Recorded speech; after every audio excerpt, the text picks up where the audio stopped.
स्वागत है आप लोगों का हमारे चैनल पर जिसका नाम है पढ़ाई वाली बिहारी। आज की इस वीडियो में हम लोग क्लास 10 एसएसटी के बुक से पावर शेयरिंग नाम का एक चैप्टर है, उसका हम लोग कुछ क्वेश्चन देखेंगे। ओके, यह जो वीडियो रहने वाला यह हमारा पार्ट 2 है। पार्ट 1 में मैंने एमसीक्यू एसेशन एंड रीजन का कुछ क्वेश्चन प्रैक्टिस करवा दिया है। आज की इस वीडियो में वेरी शॉर्ट आंसर क्वेश्चन से मैं शुरू करूंगा। इसका मैंने 2 क्वेश्चन पीछे वाले वीडियो में मैंने समझा भी दिया था। ओके, तो चलिए आज अब हम लोग इसके आगे वाले क्वेश्चन को देखना शुरू करते हैं। तो इसमें पहला क्वेश्चन अब दिया है, suggest any one way to create employment in semi rural areas. अब आपको एक तरीका बताना है जिससे जो एम्प्लॉयमेंट है उसको क्रिएट किया जा सके सेमी रूरल एरियाज में। ओके, तो देखिए आपका आंसर आप लोग दे सकते हैं, following are the ways to create employment in semi rural areas. अब यहाँ पे आपको 2 तरीके दिए जा रहे हैं, इसमें से आप कोई भी एक भी लिखेंगे तो आपका सही हो जाएगा आंसर। ओके, पहला तरीका है development of cottage industry, small scale manufacturing units, agro processing industries and handicraft and create employment in semi rural areas. इसका क्या मतलब, इसका मतलब हुआ कि हमें डेवलप करना होगा कॉटेज इंडस्ट्री को, स्मॉल स्केल मैन्युफैक्चरिंग को, उसी के साथ हमें एग्रो प्रोसेसिंग इंडस्ट्री और फिर हमें हैंडीक्राफ्ट क्रिएट एम्प्लॉयमेंट, हैंडीक्राफ्ट के लिए हमें एम्प्लॉयमेंट क्रिएट करना होगा। ये सब किसी में हो सकते हैं, ये सब सेमी रूरल एरियाज में हम लोग कर सकते हैं। ये सब ऑप्शन है। एक आपका दूसरा दिया है, promote and locate industries and services in semi rural areas. अब हमें प्रमोट करना होगा लोकेट इंडस्ट्रीज और सर्विसेज को सेमी रूरल एरियाज में जहाँ पे large number of people may be employ. Okay, जहाँ पे क्या हो, बहुत ज़्यादा संख्या में लोग एम्प्लॉय हैं। जैसे कि एग्जाम्पल आपको एक दिया है, सेटिंग ऑफ अ डाल मिल। हम लोग वहाँ पे एक डाल मिल बैठा सकते हैं, यानी कि डाल यानी कि आप पल्सेज का एक मिल बैठा सकते हैं। ओके, और opening a cold storage etcetera, हम लोग क्या कर सकते हैं, हम लोग कोल्ड स्टोरेज भी खोल सकते हैं। ये भी आपका एक बेस्ट ऑप्शन है। ओके, अब चलते हैं अगले वाले क्वेश्चन पे। अगला दिया है, explain the advantage of organise sector with respect to employment. अब वो बताना है कि जो आपका ऑर्गेनाइज सेक्टर होता है उसका क्या अच्छा प्रभाव है किसके बेसिस पे, टू रेस्पेक्ट टू एम्प्लॉयमेंट में। तो देखिए आपको 3 इसमें दिए हुए हैं। पहला दिया है following are the main advantage, पहला दिया है जॉब सिक्योरिटी। अब जो आपका ऑर्गेनाइज सेक्टर है उसमें जॉब सिक्योरिटी की गारंटी होती है। ओके, और आपका that is fix tenure of work, और साथ ही साथ इसमें जो आपका काम करने का आवर होता है वह भी फिक्स होता है। ओके, अगला दिया है फिक्स एंड रेगुलर पेमेंट। अब यहाँ पे जो पेमेंट है वो ऐसा नहीं कि इस महीने कुछ और मिला अगले महीने कुछ और मिलेगा, ऐसा कुछ नहीं होता। ओके, वहाँ पे फिक्स पेमेंट रहता है। ओके, और फिर आपका दिया है कि फिक्स वर्किंग आवर, साथ ही साथ वर्किंग आवर भी उनका फिक्स होता है। ओके, अगले क्वेश्चन पे चलते हैं। अगला दिया है, how is public sector different from private sector. जो का पब्लिक सेक्टर है वो कैसे डिफरेंट अलग है प्राइवेट सेक्टर से। तो देखिए both can be distinguish as follow. आपको 2 पॉइंट दिए, इन दोनों की मदद से आप लोग बता सकते हैं। पहला दिया, in public sector the government owns most of the assets and provide all kinds of services, whereas in private sector ownership of assets and delivery of services are in the hand of private individual और companies। अब जो public sector है उसमें जितने भी asset होते हैं वह सब वो ज़्यादा से ज़्यादा गवर्नमेंट के होते हैं। ओके, और साथ ही साथ ये प्रोवाइड करवाते हैं हर टाइप के सर्विसेज को। ठीक है, वहीं पे जो आपका प्राइवेट सेक्टर है वहाँ का जो ऑनरशिप होता है वह या तो किसी एक कम्युनिटी के ग्रुप में होगा, कम्युनिटी के हाथ में होगा, या फिर एक प्राइवेट के हाथ में होगा, या फिर एक अलग एक कंपनी के हाथ में, या फिर एक निजी पर्सन के हाथ में होता है। ओके, अगला देखिए, अगला आप लोग बता सकते हैं, the main motive of public sector is the welfare of the society mean will. अब जो मेन मोटिव होता है पब्लिक सेक्टर का वो पब्लिक वेलफेयर के लिए होता है। ओके, यानी कि लोगों की मदद की जा सके। और वहीं पे जो आपका प्राइवेट सेक्टर होता है उसका एम होता है प्रॉफिट कमाना। ये आपका एक मेन डिफरेंस है। जैसे एग्जांपल आपको दिया, railways, post offices, construction of roads, bridge, harbours and dams. ये सब आपके किससे आ जाएंगे एग्जांपल, पब्लिक सेक्टर के एग्जांपल आ जाएंगे। ओके, और फिर आपका एग्जांपल दिया है Jio, Tata iron and steel company, फिर आपका दिया है रिलायंस। ये सब आपका एक प्राइवेट कंपनी आ जाएंगे, या फिर यूँ कहे प्राइवेट सेक्टर से आ जाएंगे। क्यों? क्योंकि यह किसी एक आदमी का है। ओके, अब चलिए चलते हैं इसके अगले वाले क्वेश्चन पे। तो अब देखिए अगला वाला क्वेश्चन इसका क्या दिया, अगला दिया आप लोगों का प्राइमरी सेक्टर वाइज द मो। अब ये आपका जो है ये शॉर्ट आंसर टाइप क्वेश्चन है, आपका वेरी शॉर्ट आंसर टाइप यहाँ पे खत्म हो चुका है। ओके, अब इसमें आपका पहला दिया है primary sector was the most important sector of economic activity at the initial stages of development. Evaluate this statement. अब जो प्राइमरी सेक्टर है बहुत ज़्यादा इम्पोर्टेंट है इकोनॉमिक एक्टिविटीज जो कि इनिशियल स्टेज में होते हैं डेवलपमेंट. Evaluate the statement. इस स्टेटमेंट को बताने की जो प्राइमरी सेक्टर वो बहुत ज़्यादा क्यों इंपॉर्टेंट है. तो देखिए the flowing points justify the given statement. अब जो ऊपर स्टेटमेंट को अभी मैंने पढ़ा उसका आपको नीचे आंसर दिया है कुछ पॉइंट्स में. पहला दिया है कि the agriculture and mining activities in the primary sector provided a base for the pillars of economic development of the nation since so long. अब जो आपका एग्रीकल्चर और जो माइनिंग है ना, ये जो एक्टिविटीज है ये सब किस में आते हैं, ये सब प्राइमरी सेक्टर के में आते हैं.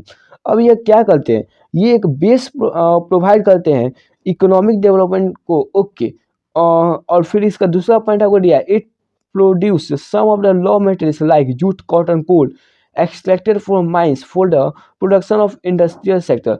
अब यह क्या करता है, ये रॉ मटेरियल्स को निकालते हैं, यह रॉ मटेरियल्स को कह सकते हैं रॉ मटेरियल्स को प्रोड्यूस करते हैं. ओके निकालते नहीं, ये प्रोड्यूस करते हैं.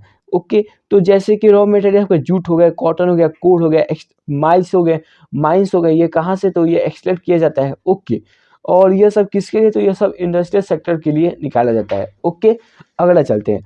अगला दिया है it continue to be largest employment in economy even in year 2000.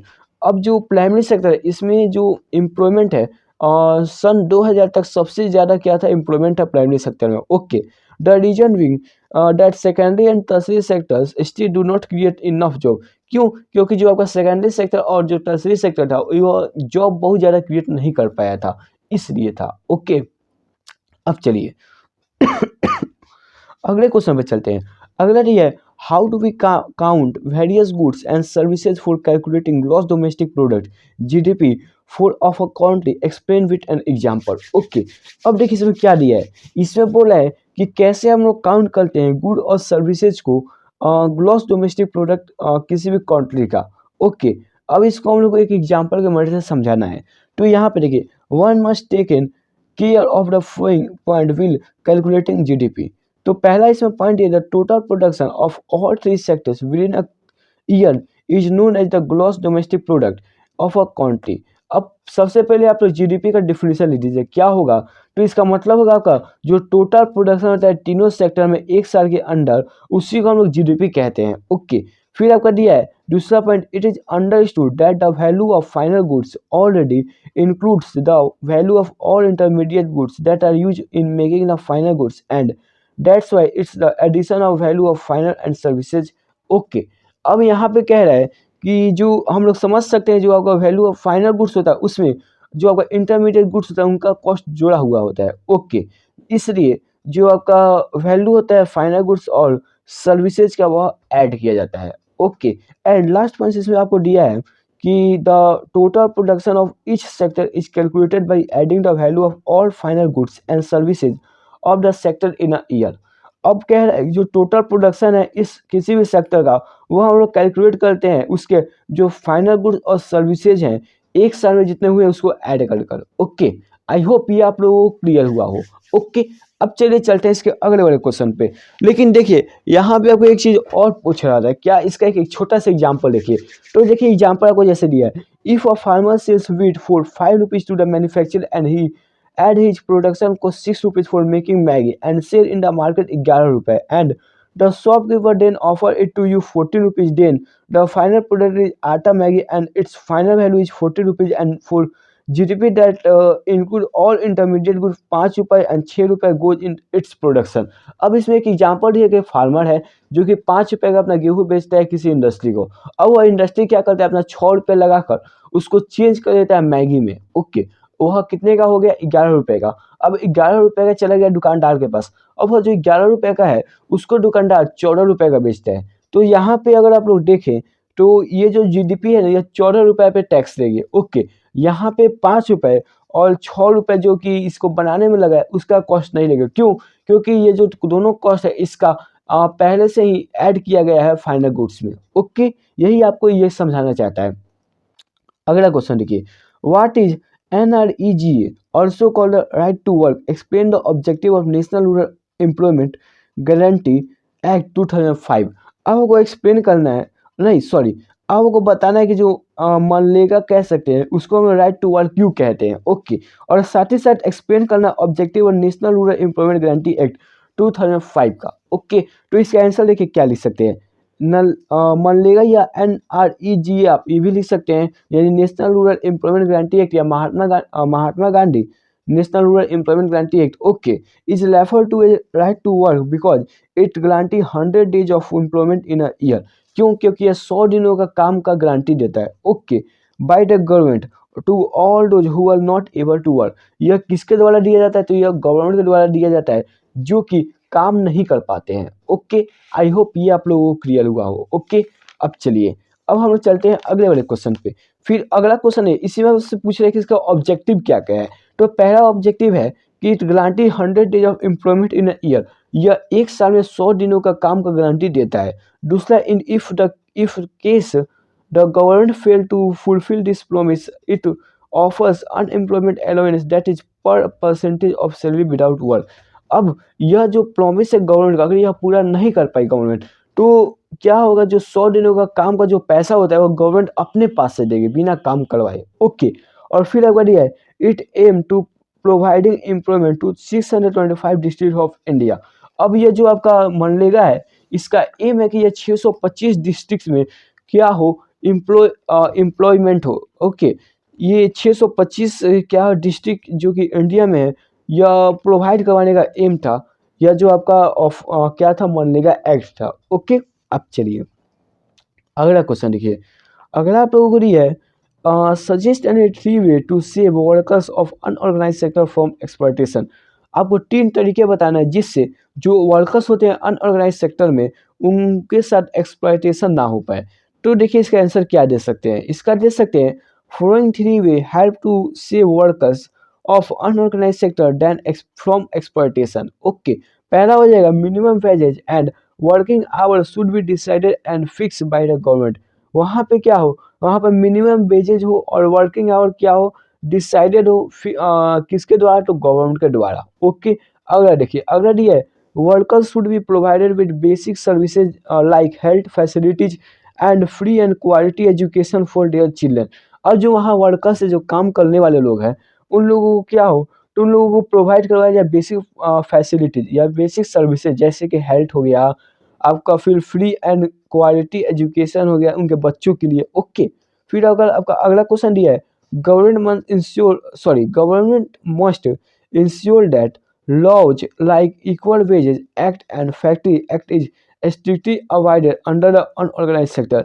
अब जो गवर्नमेंट है उसको इंश्योर करना चाहिए यह लॉ जो कि इक्वल वेजेज में हो। ओके, अब जो आपके फैक्ट्रीज होते हैं ये जो एक्ट है इसको बहुत ही निगलेक्ट लेते हैं, यानी बहुत ही कम लेते हैं, इसको बहुत ज़्यादा अवॉइड करते हैं। ओके, इस लॉ को हम मानते नहीं है अनऑर्गेनाइज सेक्टर में। ओके, अगले क्वेश्चन पे चलते हैं। अगला क्वेश्चन दिया है there are several things needed by the society as a whole. यहाँ पे बहुत तरह तरह की चीज़ें हैं जो कि एक सोसाइटी को चाहिए।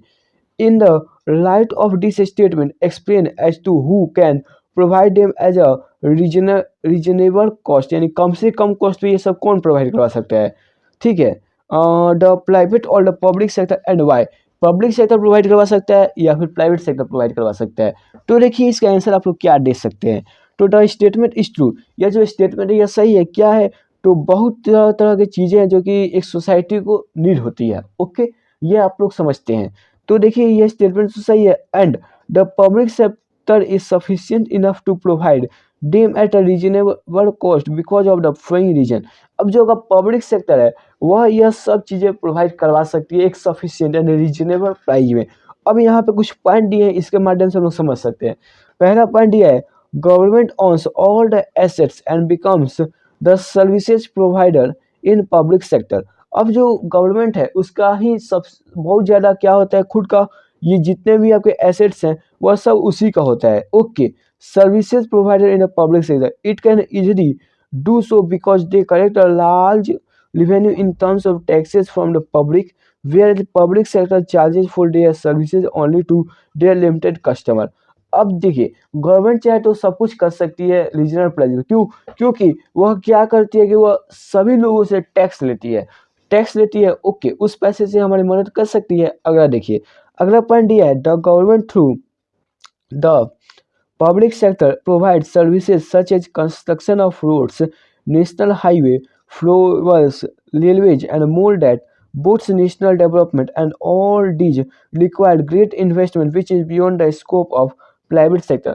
अब ये जो कुछ एग्जाम्पल दिए इन सब के लिए ज़्यादा इन्वेस्टमेंट चाहिए, तो इन सब के लिए कौन मदद कर सकता है? तो इन सब के लिए हमारा पब्लिक सेक्टर मदद कर सकता है। गवर्नमेंट के पास पैसा तो खूब है, वह मदद कर सकती है। अगला देखिए, अगला ये public sector has a motive of public welfare. अब जो पब्लिक सेक्टर उसका मेन मोटिव क्या होता है कि वह पब्लिक वेलफेयर यानी पब्लिक को क्या करे, पब्लिक का मदद ही करे। ओके, और and hence provides free education for all to fight illiteracy and boost all the section of the nation which private sector can't cause their only motive is to earn profit। वहीं पे जो आपका private sector होता है उसका केवल main motive होता है पैसा कमाना। ओके, अब देखिए अगला क्वेश्चन आपको दिया है। अब यहाँ पे आपका शॉर्ट आंसर क्वेश्चन भी खत्म हुआ, अब यहाँ पे आ जाता है लॉन्ग आंसर क्वेश्चन टाइप। पहला दिया है कि in what way government can increase employment in rural sector. अब कौन सा तरीका है जिससे जो गवर्नमेंट है रूरल सेक्टर यानी कि गांव में एम्प्लॉयमेंट को क्रिएट कर सकती है? तो देखिए इसके 5 तरीके हो सकते हैं। पहला दिया है by introducing mega project new dam is constructed and canals. Okay, अगला दिया है by introducing tertiary facilities in an area, by introducing tertiary facilities in an area. अब यहाँ पे टर्शियरी फैसिलिटीज का मुझे मतलब नहीं मालूम है, इसको मैं अंडरलाइन कर लेता हूँ, मैं सर से पूछ लूंगा। ओके, अब चलिए अगले वाले पॉइंट पे देखते हैं।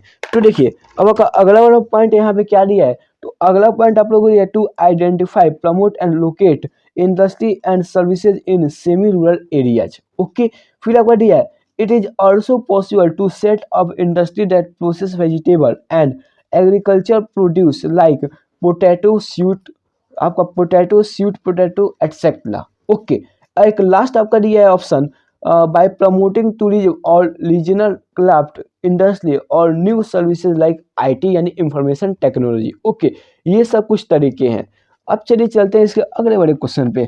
अगला क्वेश्चन दिया है the organise working class owns respect to the first man who planted the standard। एक बार और पढ़, the organise working class owns respect to the first man who planted the standard of labor solidarity on the hostile frontier of the unorganized industry। Analyze the above statement to highlight the light that the organized industry enjoy now due to the solidarity so by the labor group earlier। Okay, अब देखिए इसका answer आप लोग क्या देख सकते हैं the statement is analyse as follow. अब जो ये स्टेटमेंट ऊपर दिया है इसको इसने फॉलो किया। पहला निकला कि जो आपका ऑर्गेनाइज सेक्टर्स होता है वह कवर करता है those enterprises sectors covers where the terms of employment are regular and therefore people have assured work.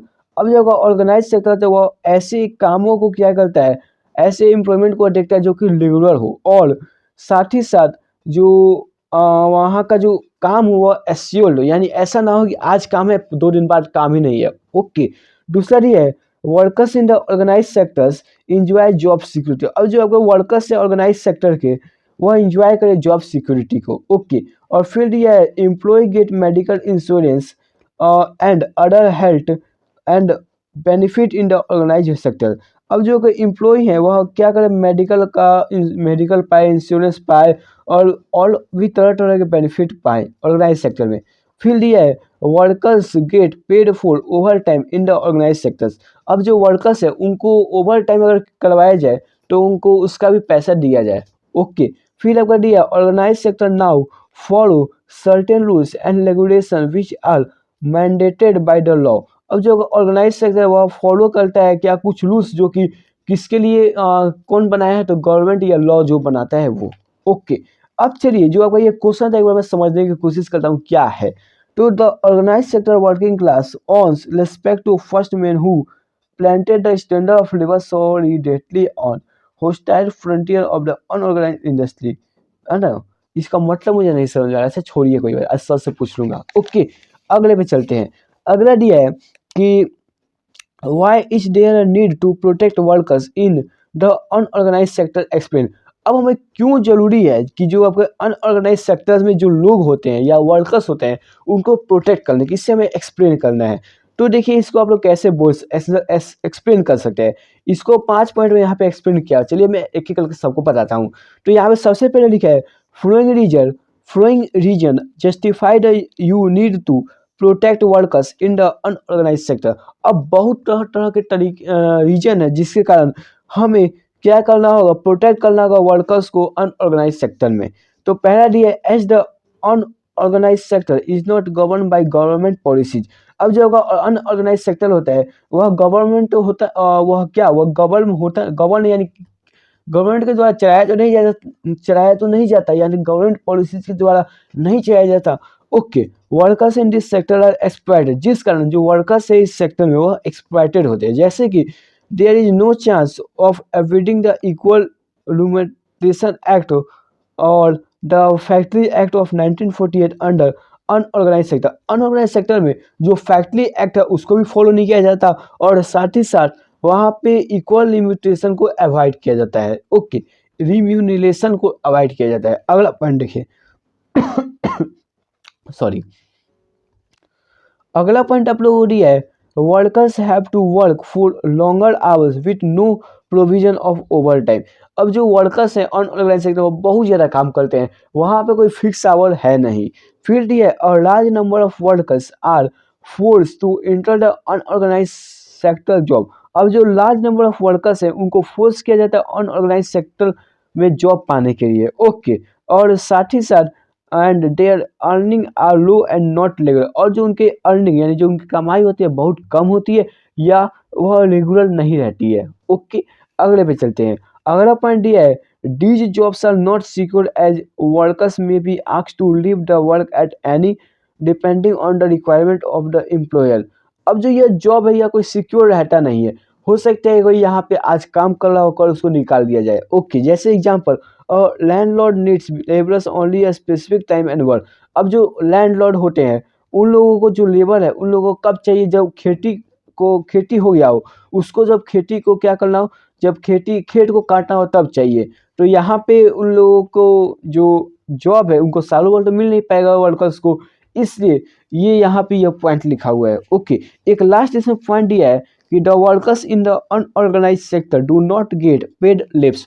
अब जो आपके वर्कर्स होते हैं अनऑर्गेनाइज सेक्टर में उनको कोई छुट्टी नहीं मिलती है। ओके, और प्रोविडेंट फंड और any other perks offer in organise sectors under government eyes. Okay, आप चलिए अगले क्वेश्चन पर चलते हैं। अगला क्वेश्चन दिया है कि आपको पब्लिक सेक्टर और प्राइवेट सेक्टर में अंतर बताना है। इसमें आपको 6 पॉइंट दिया है। पहला देखिए, पहला का जो पब्लिक सेक्टर होता है उसमें जो गवर्नमेंट होती है उन्हीं का सबसे ज़्यादा एसेट्स होता है, मोस्ट ऑफ द एसेट्स उन्हीं का होता है। और प्राइवेट सेक्टर में इन द प्राइवेट सेक्टर जो ऑनरशिप होता है एसेट्स का वह किसी एक प्राइवेट हैंड के हाथ में होता है, प्राइवेट आदमी के हाथ में होता है या किसी कंपनी के हाथ में होता है। ओके, अगला दिया है जो पब्लिक सेक्टर होता है उसमें जितने भी सर्विसेज होते हैं वह प्रोवाइड करवाए जाते हैं गवर्नमेंट के द्वारा यानी सरकार के द्वारा। वहीं पे जो आपका प्राइवेट सेक्टर है उसमें जितने भी सर्विसेज होते हैं वे किसी भी एक आदमी के द्वारा प्रोवाइड करवाया जाता है। ओके, अगले पे चलते हैं। अगला दिया है the main motive of the public sector is the welfare of the people masses activities are guided by the interest of the nation of whole.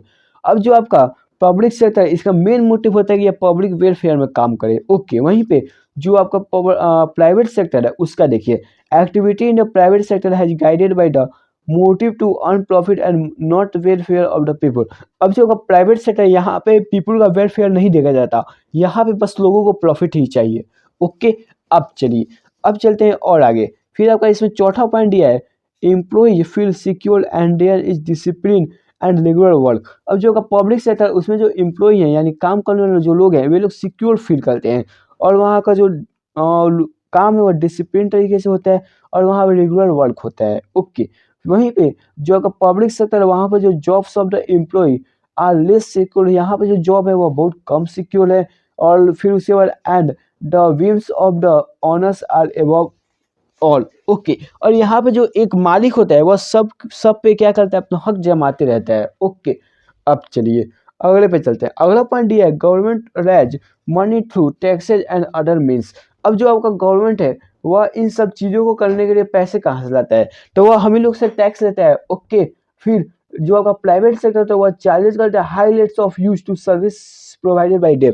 अब जो आपका पब्लिक सेक्टर है वो सॉरी जो आपका प्राइवेट सेक्टर है उसमें जो इतने भी आप लोग सर्विस यूज करते हैं उसके लिए जो आपका पब्लिक सेक्टर का मालिक है वो बहुत ज़्यादा पैसा मांगता है उस सर्विसेज के लिए।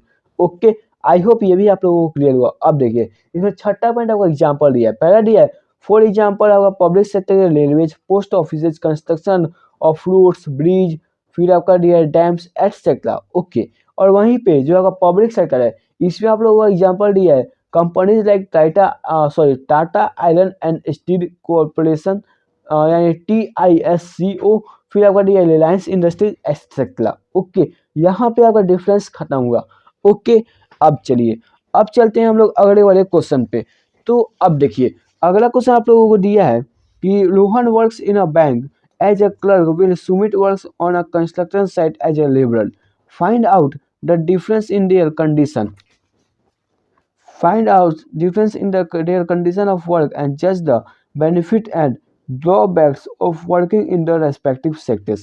अब देखिए एक रोहन नाम का आदमी है जो कि बैंक में काम करता है क्लर्क के रूप में, वहीं पे जो सुमित है वह काम करता है कंस्ट्रक्शन साइट पे किसके रूप में, तो लेबर के रूप में। ओके, अब आपको बताना है कि इन दोनों का जो वर्किंग कंडीशंस में क्या अंतर है। तो देखिए जो आपका लोहन वर्क है ना, जो लोहन काम करता है वह ऑर्गेनाइज सेक्टर में काम करता है और यह बहुत तरह तरह के फायदे का बेनिफिट उठाता है, जैसे कि he will enjoy security of employment. यह इंजॉय करता है जो इनका जॉब है सिक्योरिटी है सिक्योर है इसके लिए।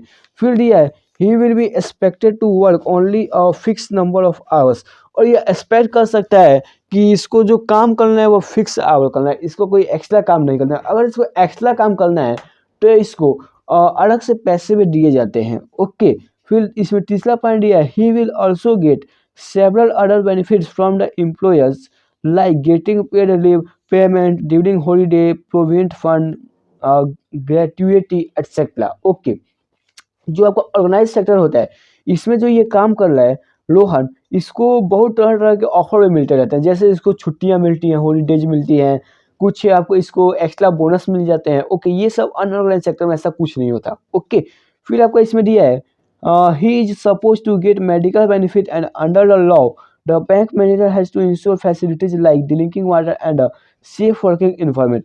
अब सपोज करिए अगर मेडिकल बेनिफिट चाहिए और लॉ के हिसाब से, तो इस कारण जो बैंक मैनेजर होता है ये इंश्योर करता है कि फैसिलिटी जो वाटर अच्छी हो, पानी पीने की व्यवस्था अच्छी हो वहाँ पे, और जो इन्वायरमेंट हो वह सेफ हो काम करने के लिए। ओके, अब चलिए अब बात करते हैं कि जो सुमित है उसका कैसा वर्किंग कंडीशन है। तो देखिए Sumit work in the unorganise sector, यह ऑर्गेनाइज सेक्टर में, यह अनऑर्गेनाइज सेक्टर में काम करता है which is characterise by the free.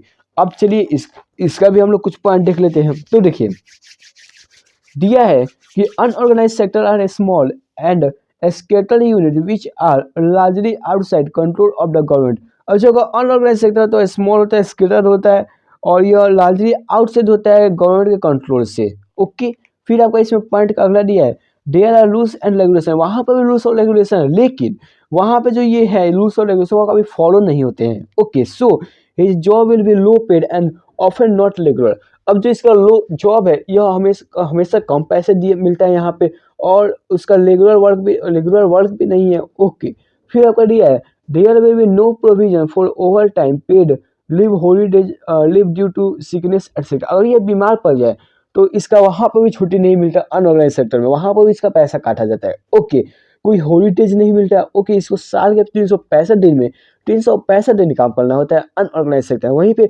Organise sector में छुट्टी भी मिलता है, हॉलीडेज भी मिलता है, बोनस भी मिलता है, ये सब फायदे हैं। अगला दिया है कि जो एम्प्लॉयमेंट होता है वह सिक्योर नहीं होता है, he can be asked to leave without any reason when there is less work such as during some season. अब देखिए यहाँ पे अगर एम्प्लॉयमेंट को, अगर यहाँ पे किसी क्या करना हो, किसी भी एम्प्लॉय को अगर निकालना हो तो उसको हम बहुत आसानी से निकाल सकते हैं, वहाँ पे जॉब सिक्योरिटी बहुत ही कम होती है। ओके, अगला देखिए अगला दिया है कि a lot also depends on the views of his employer. अब देखिए जो एम्प्लॉयर होते हैं बहुत चीज़ें उनके उन पे भी डिपेंड करती है। ओके, हो सकता है वे लोग बहुत कुछ जो एम्प्लॉयर वो नहीं चाहते हो, कुछ चीज़ें हो जो कि एम्प्लॉयर अगर अच्छे हो तो कुछ चीज़ें हो सकता है कि चाहते भी हो। ओके, तो अब चलिए अगला क्वेश्चन आप लोगों को दिया है, tertiary sector is playing a significant role in development. अब जो अगर टर्सरी सेक्टर है वह क्या करता है, वह सिग्निफिकेंट रोल करता है डेवलपमेंट में इंडियन इकोनॉमी को। ओके, अब इसको हमें जस्टिफाई करना है। तो चलिए अब इसका हम लोग देखते हैं आंसर क्या दिया जा सकता है। तो देखिए, तो this statement is justified as per the following point. पहला दिया है basic services, services such as hospital, educational institution, post and telegraph services, transport, banks, insurance company are in this group. अब ये जो सर्विसेज है ये सब हमें जरूरी, बहुत ज़्यादा जरूरी है। ओके, तो ये सब आपके टर्सरी सेक्टर में आते हैं। अब ये टर्सरी सेक्टर में अगर आता है तो इसलिए ये क्या होता है, ये इंडिया जो इंडियन का ये जीडीपी है या जो डेवलपमेंट है इंडिया का, वह बहुत मदद करता है आपका टर्सरी सेक्टर। ओके, अब चलिए चलते हैं इसके अगले वाले पॉइंट पे। अगला पॉइंट आप लोगों को दिया है development of primary and secondary sector. The development of agriculture and industry led to development of services such as transport, trade and storage। अगर आपको सेकेंडरी और टर्सरी सेक्टर का डेवलपमेंट, सॉरी सेकेंडरी और प्राइमरी सेक्टर का development बढ़ाना है तो उसके लिए आपको ट्रांसपोर्ट अच्छा करना होगा, फिर आपका ट्रेड अच्छा करना होगा, स्टोरेज अच्छा करना होगा। तो इन सब के लिए आपको क्या चाहिए, टर्सरी सेक्टर की जरूरत होगी। ओके, फिर आपका दिया है rise in income level. As income level rise certain section of people start demanding many more services like uh, eating out, tourism, shopping, private hospital, private schools and professional learning centers। अब जो आपका income level है उसको भी increase करना होगा। जो कि इनकम लेवल होता है, certain section of people start demanding many more services like eating out, tourism, shopping, private hospital, public schools and professional training centre. ये सब जो आपके सर्विसेज है ये सब भी आपके किस में आते हैं, टर्सरी सेक्टर में आते हैं। अगला डी है rise in information technology over the past decades. Also certain new services such as those based on information and communication technology have become important and essential। Okay, फिर आपका अगला पॉइंट दिया है globalisation. Due to globalisation people have become aware of new services and activities and communities because of which our tertiary sector has gained importance। अब जब से आपका globalisation हुआ है तब से जो आपका टर्सरी सेक्टर है यह बहुत ज़्यादा इंपॉर्टेंट हो गया है। ओके, यहाँ पे आपका लॉन्ग आंसर टाइप क्वेश्चन भी कंप्लीट हुआ। अब हमारा लास्ट है केस बेस्ड क्वेश्चन। ओके, इसमें देखिए, इसमें आपको एक पैराग्राफ दिया होता है। ओके, और उसी पैराग्राफ से आपसे कुछ क्वेश्चन पूछे होते हैं। तो सबसे पहले मैं इस पैराग्राफ को पढ़ लेता हूँ, उसके बाद आप लोग हो सके क्वेश्चन का जवाब दे भी दीजिएगा, क्या दिक्कत है। तो देखिए, पहला आपका पैराग्राफ दिया है, Lakshmi owning about 2 hectares of unirrigated land, dependent only on land and growing crops like jowar and arhal। All 5 members of her family work in the plot throughout the year। Why? They have nowhere else to go for work। You will see that everyone is working, non remains idle, but in actual fact, their labor effort get divided. Each one is doing same work, but no one is fully employed। This is the situation of underemployment, where people are partly working but all often are made to work less than their potential। This kind of underemployment is hidden in contrast to someone who doesn't have a job and is clearly visible as underemployment। Hence, it is also called disguised unemployment। Okay, उसके बाद ये now supposing a landlord Sukhalam comes and hires 1 or 2 members of the family of work on his land। Lakshmi family is now able to earn some extra income through wages, since you do not need 5 people to look after that small plot। 2 people moving out does not affect production on their farm। In the above example, 2 people may move to work in factory।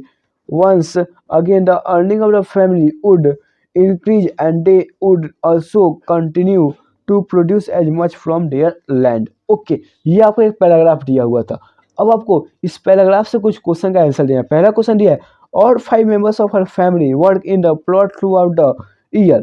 Analyse the statement. अब जो ये family, क्या क्या नाम है आपका family, तो जो लक्ष्मी के फैमिली थे 5, जो फैमिली मेंबर्स थे 5, वो लोग क्या करते थे, थ्रू आउट वहीं पे काम किया करते थे। इस स्टेटमेंट को एनालाइज करना है। तो देखिए इसका आंसर हो सकता है कि D statement shows the under improvement. अब ये जो स्टेटमेंट है यह क्या दिखा रहा है, यह अंडर इम्प्रूवमेंट दिखा रहा है फेसेस बाय लक्ष्मी फैमिली। किसके द्वारा, तो यह लक्ष्मी फैमिली द्वारा फेस किया जा रहा है। As they do not have any other employment option so they do work on same plot. क्योंकि वहाँ पे उनको कोई दूसरा ऑप्शन नहीं है काम करने का, इसलिए वे वहीं पे काम कर रहे हैं। ओके, अगला देखिए, अगला दिया है डिफाइन डिस्यूज अनएम्प्लॉयमेंट। अब आपको डिफाइन करना है डिस्यूज अनएम्प्लॉयमेंट क्या होता है। तो अब चलिए इसको हम देखते हैं। तो देखिए डिस्यूज unemployment is a condition under which people appear to be employed but they are not, as their absence does not affect the work quality. अब जो डिस्यूज अनएम्प्लॉयमेंट होता है वह एक ऐसा कंडीशन होता है जिसमें ऐसा लगता है कि पीपल क्या एम्प्लॉय है, लेकिन वह वहाँ पे क्या होता है कि वहाँ पे उसका इफेक्ट जो क्वालिटी होता है वर्क का वह अच्छे से नहीं हो पाता है। जैसे कि मैं आपको एग्जांपल देता हूँ, मान लीजिए कि इंजीनियर है, ओके, वह पूरा का पूरा इंजीनियर अच्छे से जानता है। अब उसको हम लोग क्या करें कि उसको हम लोग खेती करवाना शुरू कर दें।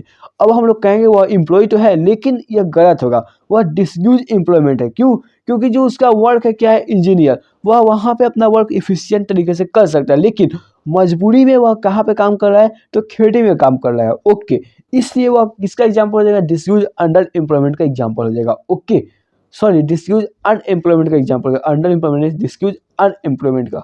अगला क्वेश्चन दिया है डिफरेंस बिटवीन, फिर आपको दिया है unemployment and disuse unemployment. Okay, अब आपको डिफरेंस बताने की अनएम्प्लॉयमेंट और अंडर एम्प्लॉयमेंट में क्या, अनएम्प्लॉयमेंट और डिसयूज अनएम्प्लॉयमेंट में क्या अंतर है। ओके, तो देखिए unemployment is a condition when a person doesn't have any job. Unemployment एक ऐसा कंडीशन होता है जिसमें जो लोग हैं उनको कोई काम ही नहीं होता, कोई जॉब ही नहीं रहता है। ओके, वहीं पे जो आपका डिसयूज अनएम्प्लॉयमेंट है या when more than required people are employed in the same work. अगर एक ही वर्क में बहुत ज़्यादा लोग इन्वॉल्व हो जाए तो वहाँ आपका क्या होता है, डिसयूज अनएम्प्लॉयमेंट होता है। ओके, अब चलिए अगर आप लोगों को क्वेश्चन दिया है, इसमें भी आपको एक पैराग्राफ दिया हुआ है। ओके, अब चलिए मैं उसको पढ़ता हूँ। तो देखिए क्या दिया है, manufacturing industries not only help in modernising agriculture which form the backbone of our economy, they also reduce the heavy dependence of people on agriculture income by providing them job in secondary and tertiary sector. Industrial development is a precondition for eradication of underemployment and poverty from our country. This was the main philosophy behind public sector industries and joint sector ventures in India. It was also aimed at bringing down regional disparities by establishing industries in tribal and backward areas. Export of manufacturing goods expands trade and commerce and brings in much needed foreign exchange. Countries that transform their raw materials into a wide variety of finished goods of higher value for prosperous India's prosperity lie in increasing and diversifying its manufacturing industry as quickly as possible. Agriculture and industry are not exclusive of each other.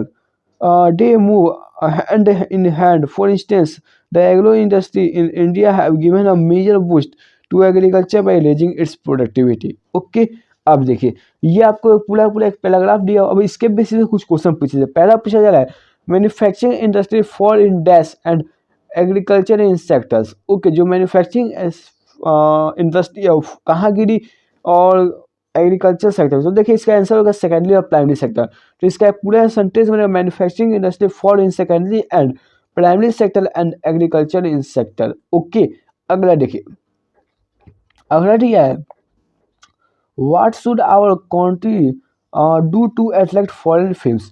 अब जो हमारा country वह क्या कर सकता है जिससे जो फॉरेन फिल्म्स है वे लोग हमारे तरफ अट्रैक्ट हो। तो देखिए इसका आंसर हो सकता है in order to attract foreign manufacturing films our country need to develop infrastructure facilities.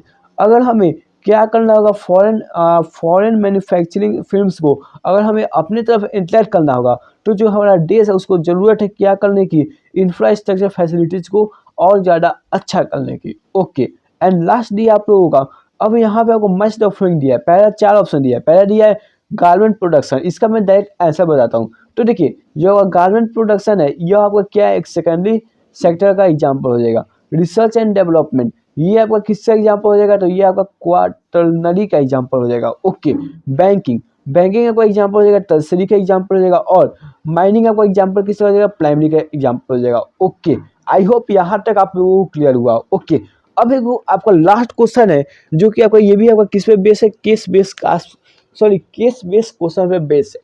तो चलिए अभी लास्ट क्वेश्चन को भी अब देख लेते हैं और यहाँ पे हम लोग का वीडियो समाप्त हो जाएगा। आपका चैप्टर का क्वेश्चन भी प्रैक्टिस हो जाएगा पूरा पूरा। तो देखिए पहला दिया है, read the text given below and answer the following question. Kanta worked at Indian Railways. She attends her office from 9:30 a.m. to 5:30 p.m. She gets her salary regularly at the end of every month. In addition to the salary, she also gets provident fund as per the rules laid down by the government. She also gets medical and other allowance. Kanta does not go to office on Sundays. She works all day long on the ticket counter and distributes railway tickets at very reasonable prices. Kamal is कांटा लेबस। अब ये कमल नाम की लड़की है, वह कांटा की क्या है, पड़ोसी है। He is a associate worker eight ADFC bank. He goes there at 8:30 in the morning and works till 6:30 p.m. in evening. He gets no other allowance apart from his salary. His company advises him to work for the sole motive of company profit and find tactics to increase the profit and market share. Okay, ये आपको एक statement दिया है। अब इस statement से आपसे कुछ क्वेश्चन पूछे जाएंगे, तो अब चलिए उस क्वेश्चन का हम लोग जवाब देते हैं। ओके, तो देखिए आपको क्वेश्चन क्या क्या दिए हुए हैं। पहला क्वेश्चन दिया है, क्लासिफाई कमरा एंड कांटा एज प्राइवेट और पब्लिक सेक्टर। आपको क्लासिफाई करना है कि कमरा और जो कांटा है वह किस सेक्टर में काम करती हैं। तो देखिए जो अगर कमरा है ना वह पब्लिक सेक्टर में एम्प्लॉई है। ओके, और वहीं पे जो कांटा है वह काम करती है आपके प्राइवेट सेक्टर में। ओके, अगला क्वेश्चन लिखा है, why does not Kanta get any other allowance than her basic salary. अब जो कांटा है उसको कोई भी बेसिक सैलरी को छोड़कर कुछ चीज और नहीं मिला है। क्यों? क्योंकि इट इज सो बिकॉज कांटा is not under public sector and hence does not get any purse offer bye the government. अब क्यों? क्योंकि जो गवर्नमेंट है, जो आपकी कांटा है ना, वह गवर्नमेंट सेक्टर में तो काम कर नहीं रही है। ओके, वह कहाँ पे काम कर रही है, तो वह काम कर रही है आपका प्राइवेट सेक्टर में। तो वहाँ पे जो भी गवर्नमेंट का ऑफर आता है वह उसको नहीं मिल पाता है। इस कारण उसका क्या है कि उसको केवल सैलरी पे डिपेंड रहना पड़ता है। फिर आपका दिया है, his company advise him to work for the sole motive of company profit and find tactics to increase the profit and market share, analyse the statement. Okay, तो देखिए इसका आंसर आप लोग दे सकते हैं, the given statement is true. यह जो ऊपर वाला स्टेटमेंट मैंने अभी पढ़ा था वह सही है। क्यों? क्योंकि जो प्राइवेट सेक्टर होता है उसका मेन मोटिव होता है पैसा कमाना। ओके, और it is because profit making is the only motive of public private sector, यही मैंने बोला। ओके, तो यहाँ पे आपका क्या हुआ, यहाँ पे आपका जो ये पूरा का पूरा चैप्टर है sectors of the Indian economy, ये यहाँ पे कंप्लीट हुआ। ओके, यहाँ पे ही आप लोगों का चैप्टर कंप्लीट हुआ। हो सकता है कि मैंने शायद चैप्टर का नाम उल्टा बोल दिया हो पहले जब मैंने अपना इंट्रोडक्शन दिया। ओके, इस चैप्टर का नाम आपका पावर शेयरिंग नहीं, अगर मैंने ऐसा बोला हो। इस चैप्टर का नाम है sectors of the Indian economy. Okay, इस चैप्टर का जितना भी मैंने क्वेश्चन आज प्रैक्टिस किया था कल, इन सब का मैंने आपको बता दिया। तो मैं मिलता हूँ नेक्स्ट वीडियो के साथ, तब तक के लिए बाय बाय।